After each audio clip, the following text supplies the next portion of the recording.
Welcome back. Well, the headline on The Sun, as you would expect, they put their own spin on it. Harry envied Will's sausage. There you are. It's the revelation from Diana's former butler, Paul Burrell, that Harry was made to feel less important than William as a child because he got one less sausage at breakfast. Well, behind the scenes, it's reported that the royal family are planning some sort of peace talks with Prince Harry, obviously before the coronation. We've got royal commentator Jennie Bond with us and royal editor Russell Myers. It's all about the sausage. Oh, of course. It's always about... At the end of the day, it always boils down to the sausage. Yes. Just when you thought this couldn't get any more surreal and weird and strange, it has. Well, I mean, God, from the sublime to the ridiculous, or vice versa, I'm not too sure where we're at. Is it about a sausage? Who knows? I mean, there's got to be some start in all this, isn't there? You shouldn't give somebody more sausages than the other child. No, you shouldn't, no. You know, it's like giving one 3 fish fingers and then the other one 2.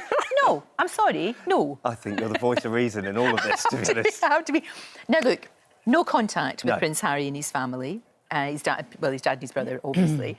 No response from them after the book. Is that likely to continue? Or are we hearing that they might want to reach out? Well, it's interesting because there have been some rumours that there are some sort of reconciliation on the horizon, and perhaps that is the path of the course, because does the king want sort of a smooth transition into his coronation?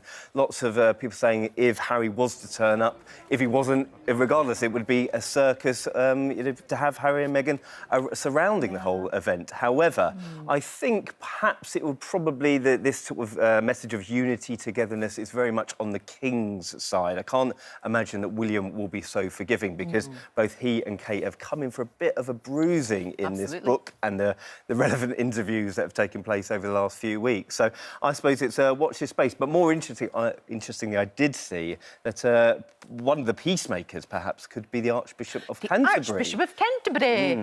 There you are. I mean, if you're going to have a mediator, you know, he's the voice of reason. He's calm. He's going to take the heat out of it, because we know from the conversations, well, from Harry's side, the conversations that have taken place are awkward. They don't want confrontation. It all gets a bit...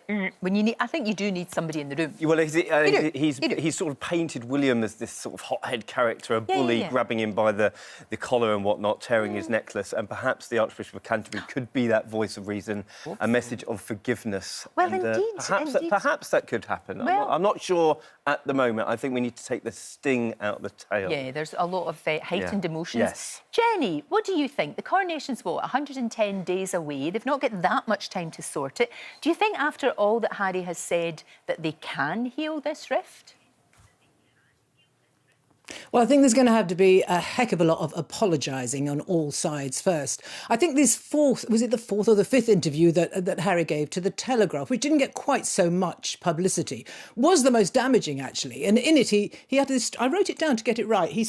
Harry says, "You know what you did, and I now know why you did it. You've been caught out, so just come clean." I was quite threatening, really, and I don't know what he means, but clearly he said he wants an apology to Meghan for whatever it is. Charles is quite within his rights to demand an apology for what was said about Camilla. And I think that William would have been particularly annoyed in that Telegraph interview by Harry saying, basically, "I know better about how to bring up your kids. I'm going to spare your kids from my destiny." Now, you know, if my younger brother or sister said, "Look, I know much better how to bring up the kids," I'll be well annoyed. So I think there's going to be a huge amount of apologising. I think if they did come to the coronation, I think what we, the media, should do is not make a circus of it, which of course we will, and that's our fault. We should actually put it as a little footnote saying, also in attendance with the Duke and Duchess of Sussex. Right. You know what? You're absolutely 100% right. That would be so sensible. When you were talking about that quote he said, was that quote aimed at William? Was that aimed at his brother rather than his dad? Like, you know what you did? It was a general quote, and I don't know. And he says, "I now know why you did it." I mean, it's really quite threatening, along with the threat that he has enough to write a whole other book. I don't think he will, because he said it would be too damaging, too hurtful.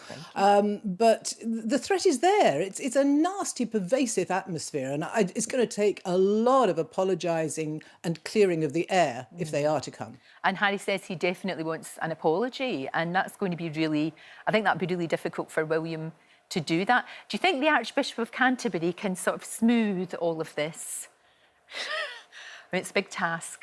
I think it's a very, very good idea. Yes, yeah, a big job, but I think that is a good call, actually. They need a mediator, and they all get on reasonably well with him. They all know him. So I think that's a good call. I don't know if he's had the call, but if he has, I hope he says yes.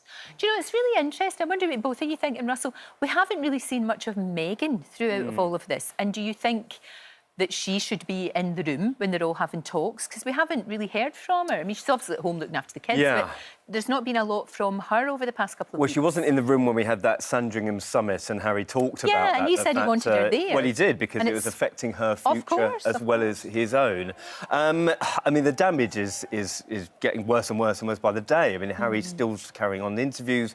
As Jennie said, he's spoken about the fact that he's got enough for another book, and whether he would do that. I think at the moment, if he doesn't get what he wants, the threats are there. I mean, it's tantamount to blackmail at the moment by saying, if you don't give me what I want, if you don't sit down with me, I've got this in my locker. Right. It's pretty damaging, and it is a pretty damaging time at a stage where the monarchy are really trying to pick themselves out of this a grief from losing the Queen. I know, we shouldn't forget that. Also, the public are feeling that as well. So it probably couldn't have come at a worse time. I think. Oh, for goodness sake. And Jennie, do you think there's going to be some sort of long-term effect on the monarchy? I mean, we're always hearing about the monarchy in crisis. You know, they talked about that after the abdication. They talked about that after Princess Diana died.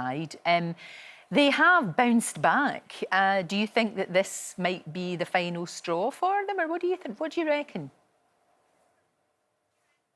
I reckon we have lived through worse. As you say, the abdication was worse. The 90s were actually worse. And also, I don't think people perhaps give enough thought to how do you get rid of the monarchy? You don't just say, oh, well, that's it. You know, there'd have to be presumably a referendum. There'd certainly be legislation. And if there were to be a referendum, I'm pretty certain that although opinion polls suggest that popularity has diminished somewhat, there would still be a large majority, I think, in favour of keeping the monarchy.